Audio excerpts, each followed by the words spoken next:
आपके सामने क्वेश्चन आ रहा है कि निम्न विकल्पों में से सही शब्द चुनिए। ऑप्शन में है पुनर्जागरण, बी ऑप्शन है पुनर्जागरण, सी ऑप्शन है पुनर्जागरण और पुनर्जागरण।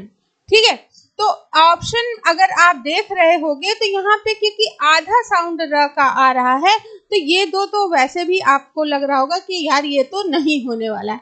अब दो पे कंफ्यूज हो गए, तो कंफ्यूजन यहाँ पे थोड़ा सा क्लियर कर लीजिएगा कि र जो आधा होता है या तो ऐसे लगता है या तो आपका कैसे लगेगा, ऐसे लगेगा जैसे प है तो प्र, या तो आपका कैसे लगेगा ट है तो इस रे लगता है। ठीक है, तो जो इस रे लगता है वो कौन सा र होता है, रेफ र होता है।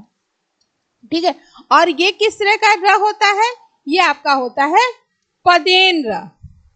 ठीक है, अब अगर हम लिखते हैं प्रकाश, प्रकाश, तो इस र का जो साउंड आ रहा है वो कहां पे आ रहा है, प के बाद आ रहा है।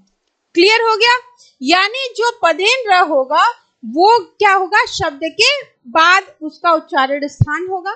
जबकि रेफ र में जैसे हम अर्थ लिख रहे हैं तो ये उच्चारण स्थान कहाँ रहा है, अर्थ, यानी लगेगा यहाँ पे और उच्चारण स्थान इसका होगा ये, यानी शब्द से पहले बोला जाएगा। तो आपका उस लॉजिक से अगर हम देखें तो ऑप्शन क्या होगा, पुनर्जागरण, ये सही होगा। क्यों सही होगा, क्योंकि हम बोल रहे पुनर्जागरण, यानी शब्द से पहले इसका उच्चारण स्थान आना चाहिए। अगर इसको हम देखेंगे तो हम कैसे पढ़ेंगे, पुनर्जागरण, तो ये आपका वैसे भी गलत होने वाला है। उसी तरीके से आपसे एक और इससे रिलेटेड क्वेश्चन रेफर से पूछा जाता है, आशीर्वाद, आशीर्वाद, यहाँ पे भी बेटा यही चीज प्रॉब्लम होती है कि अगर हम यहाँ पे लगाएंगे तो इसका उच्चारण स्थान यहाँ पे आ जाएगा आशीर्वाद, लेकिन अगर हम यहाँ पे लगाएंगे तो इसका उच्चारण स्थान ये रहेगा, तो क्या बोलेंगे, आशीर्वाद। क्लियर हो गया, तो इस तरह के रेफ र के जितने भी आएंगे आपको कंफ्यूज होने की जरूरत नहीं है, ये अपने जहां पे उच्चारण स्थान होता है उसके बगल वाले शब्द पे लगाए जाते हैं, यानी शब्द से पहले बोले जाएंगे और उच्चारण बाद में होगा।